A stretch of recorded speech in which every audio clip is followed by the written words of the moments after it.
और नाराज किससे हैं वो भी जानने का प्रयास करेंगे। साथियों जय हिंद। आज हम हैं महामदा शक्तिपीठ समय धाम में और यहाँ की जो व्यवस्था है उस व्यवस्था के बारे में संत समाज कुछ जो है नाराज हैं और उनकी नाराजगी जानने का प्रयास करेंगे और नाराज किससे हैं वो भी जानने का प्रयास करेंगे। बाबा जी प्रणाम।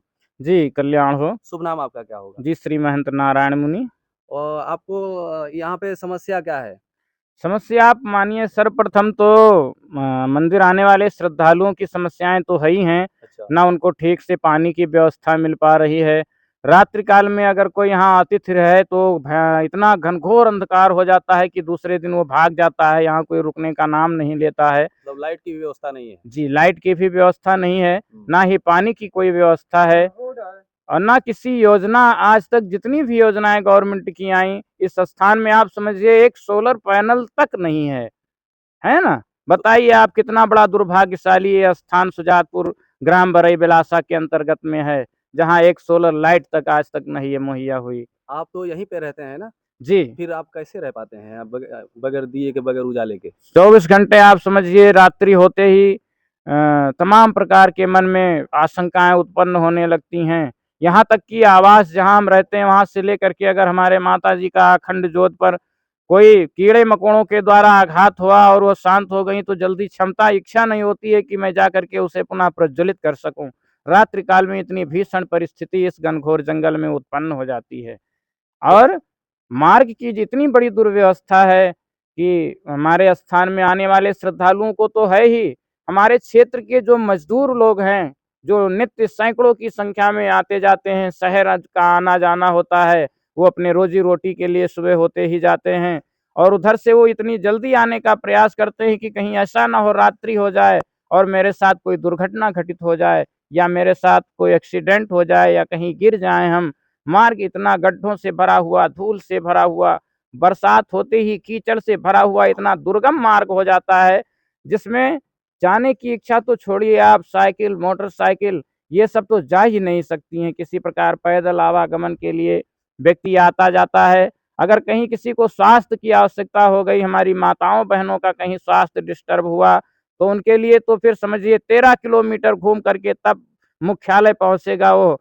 और उस 13 किलोमीटर जाने में भी काफ़ी समय क्योंकि कोई साधन नहीं है, प्राइवेट साधन होगा तभी वो हॉस्पिटल पहुँच सकती है। उसमें तमाम लोगों की जान चली गई, तमाम लोग अपने जीवन के लिए लड़ते हुए वहाँ पहुँचते हैं। इस प्रकार रास्ता इतना कठिन और दुर्गम है, जो हज़ारों लोगों के लिए समस्या का एक बहुत बड़ा विषय बना हुआ है।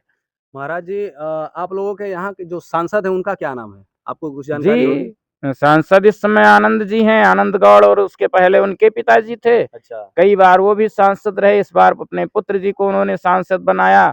हमारे पूरे क्षेत्र ने उनको वोट किया और इसी लालच में वोट किया वो उन्होंने कहा भी कि हाँ, हम इस क्षेत्र के रास्ते, लाइट, पानी सारी व्यवस्थाओं को हम देखेंगे।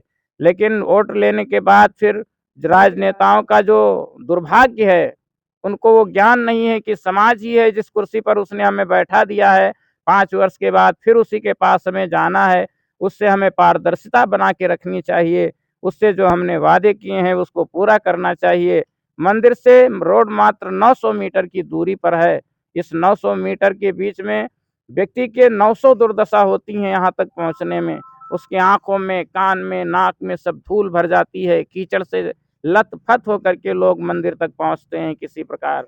और माननीय सांसद जी से हमारा ये निवेदन है कि वो कभी इस स्थान पर आकर के स्वयंभू माँ भगवती शक्तिपीठ श्री महानंदा समय माता का आशीर्वाद और दर्शन प्राप्त करके अपने को बड़भागी बने और उनका आशीर्वाद प्राप्त करें।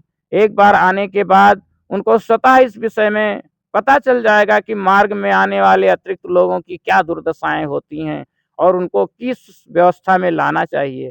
मात्र इस मार्ग 900 मीटर मार्ग बन जाने से धर्म क्षेत्र और राजनीति क्षेत्र दोनों सुदृढ़ हो सकते हैं और हो जाएँगे, दोनों लाभ उनको प्राप्त होंगे। इसलिए मैं एक बार उनसे अपील करता हूँ आदरणीय सांसद महोदय जी से कि एक बार वो मंदिर में आकर के मत्था टेक कर माँ भगवती का आशीर्वाद ग्रहण करें।